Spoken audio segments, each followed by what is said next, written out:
That girl is Really? Not from what I've been hearing.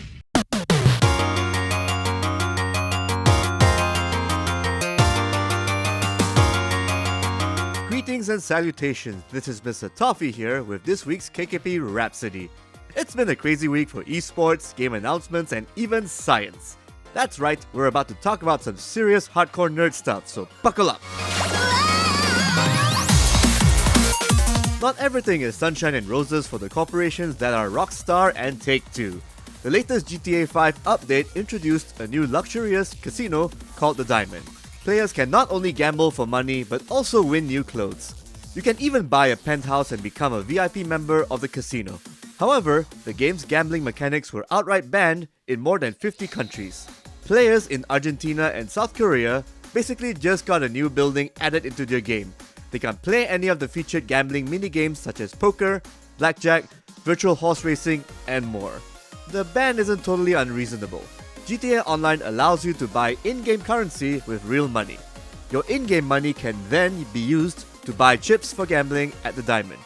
No doubt some authorities would see this as a gateway to gambling addiction, and the less of that in this gaming ecosystem of microtransactions and F2P, the better. Japan recently unveiled the latest designs for the upcoming Tokyo 2020 Olympic Games, and they look really good. The coolest thing about them, however, is they're actually made out of recycled consumer electronics. They will be dismantled and melted down by highly trained contractors to be used for medal making. The 5,000 medals to be presented next year will be manufactured only using recycled electronics collected over the past 2 years. More than 78,000 tons of old devices were collected for this endeavor, including handheld game consoles and laptops. So when you see your country's athletes win a medal next year, just know that a gamer's Nintendo Switch or PSP is somewhere in there. One of Malaysia's biggest anime conventions will be returning next month. Animangaki 2019 will take place at the Mines International Exhibition and Convention Center from 31st August to 1st September. Every year, we see prominent cosplayers and industry leaders from all over the world make an appearance at Animangaki. However, this year is going to be a really special one for gamers. The man behind Drakengard and the Nier games is coming to Animangaki 2019. That's right, game director Yoko Taro is coming to the show. So that's a chance we'll be getting to see even more 2B cosplayers this year. A win-win situation for everyone. Takahisa Taura from Platinum Games will also be making an appearance. The man has worked on great games like Metal Gear Rising: Revengeance and Nier Automata. His directorial debut, the Switch-exclusive Astral Chain, will be out late August. Pro tip, you may want to buy a physical copy of the game so that he can autograph it for you. We'll also be seeing international and local cosplayers as well as artists at the event, coupled together with game booths and stage performances. Early bird tickets are still being sold, so don't miss your chance to catch Animangaki fever. The Fortnite World Cup just wrapped up, and it was one hell of a tournament. With more than 1.3 million live viewers, the finals became the most watched esports event in Twitch history. The tournament has made a few top players into instant millionaires. Kyle Bukha Giersdorf was the first ever Fortnite World Cup solo champion. He walked home with a whopping US $3 million in prize money. Did I mention that he's also just 16 years old? The teenage Fortnite pro definitely deserved this victory royale.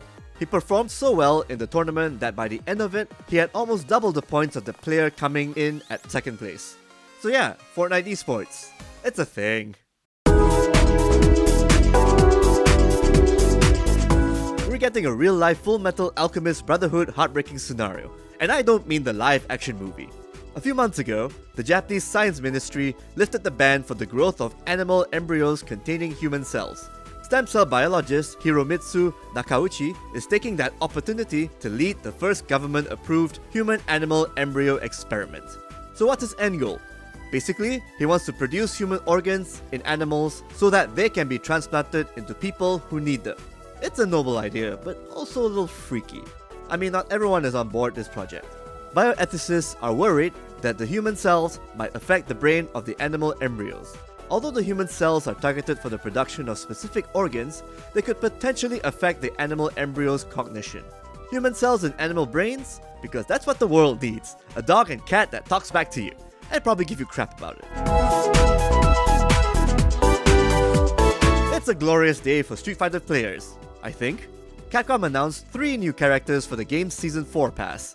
They are E Honda, Final Fight's and Final Fight 3's Lucia, who sports hot pants, kicks, and a Brooklyn accent. Do the crime, you do the time. You need a cup of coffee? Yes! Another case is closed. A quick breakdown. E Honda is basically the heavy burst damage big body character, with his hand slaps, flying sumo headbutt, and his V-skill parry.